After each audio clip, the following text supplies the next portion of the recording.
Projection. It's something we see very often from the soy boy extraordinaires over on Twitter. The Hollywood elites love to project. They love to accuse everyone else of the very thing they are most guilty of. And we have a great example of that right here, right now, from someone we've talked about on this channel quite a bit, and that would be the creator of Marvel's New Warriors, Daniel Kibblesmith, the creator of Santa's Husband, Daniel Kibblesmith. He is as soy as they can get. It is pathetic how soy this dude is. And Daniel Kibblesmith has been in the news recently. We've had a few things about him where he called a New York police officer an ist for saying Trump 2020. Because, you know, supporting your political candidate, that just means you're an ist. That's called projection, Daniel Kibblesmith, and we're going to talk about that a little more. And he's also the person that gave us this beauty right here. 267,000 downvotes. Amazing job, Daniel Kibblesmith. Also the creator of Santa's Husband. Santa's Husband. I'm not racist. I created a black Santa and made him gay. I'm not racist. I am not one of these toxic males. And then we all remember the Daniel Kibblesmith dating show. I can't show you a clip from it because literally they block it every time. They block these videos worldwide every time. So I can't do anything with that. But why are we talking about this? Well, because the creator of Santa's Husband, the person that accuses others of being ist for having opinions, got really upset. He got really upset tonight because Lil Wayne had an opinion that he didn't like. So what does he do? He calls Lil Wayne a cartoon man. Cartoon man. Because Lil Wayne had a political opinion that he didn't like. Would Lil Wayne be a cartoon man if he did the same thing except he was supporting Biden? Of course he wouldn't.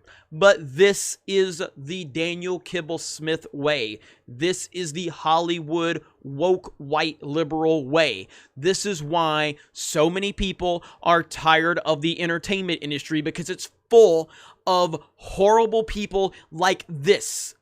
They hate when black people and women don't agree with them. When you don't agree with them, you are a threat to the lie that they have continued to spew over and over again. It is disgusting, but this is who they are. And how do they hide that? By projecting, by calling everyone else an ist. But the second a black man has an opinion, let's trash that black man right there with your blue check mark. It really upsets him that a black man has an opinion that he doesn't like. I wonder how he feels about Amy Coney Barrett being put on the Supreme Court, the fifth woman of all time put on the Supreme Court. He's probably out there talking about how much he respects women and representation. But he doesn't like it when there's a woman that he disagrees with, just like he doesn't like it when there's a black person he disagrees with. Marvel is hiring racist people to write their comics.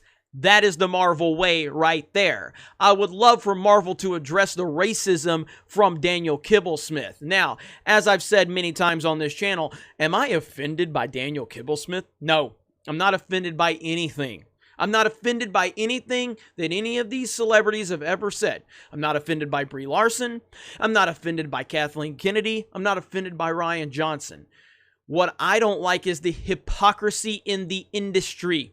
I don't like that the Daniel Kibblesmiths of the world look down on black people that don't agree with him.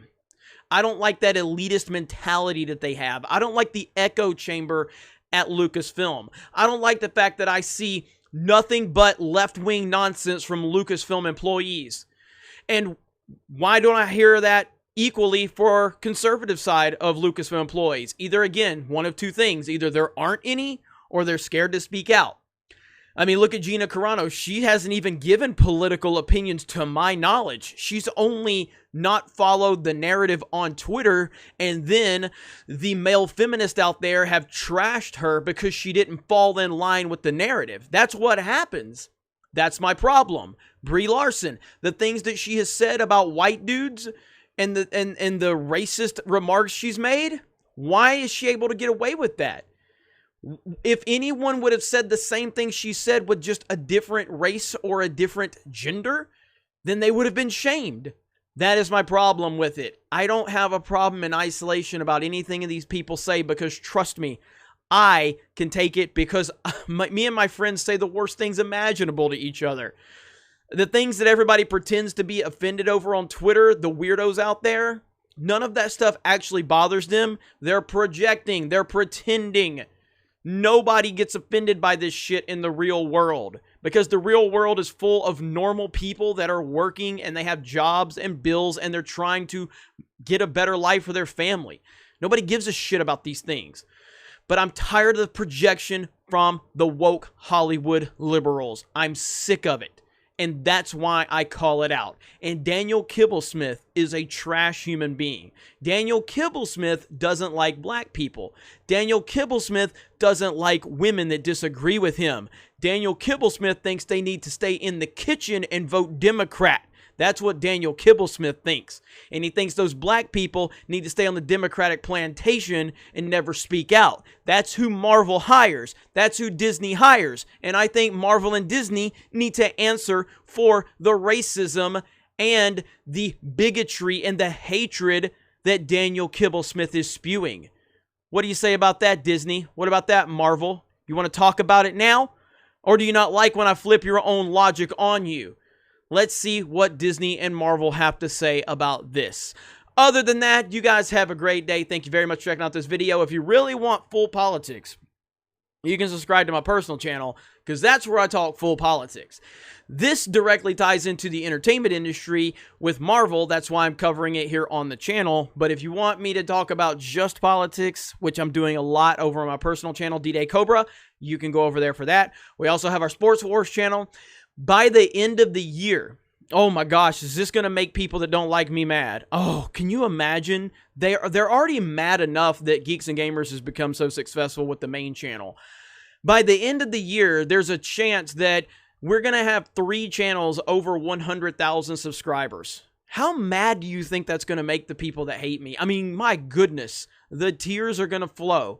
Sports Wars is about to break 75,000 subs, and my personal channel is having a lot of success. And if I keep posting to it, I think we're going to be able to flirt with 100,000 by the end of the year. Same with Sports Wars. But either way, both of those channels are doing great. This channel has seen a lot of success over the last several years. There's not a lot going on in the entertainment industry right now, so I'm not focusing on that. Park hopping is growing. The Twitch channel is growing. The website's doing well. We're negotiating about an app potentially. Lot in the works. Thank you guys for the support. Have a great day, and we will talk to you later.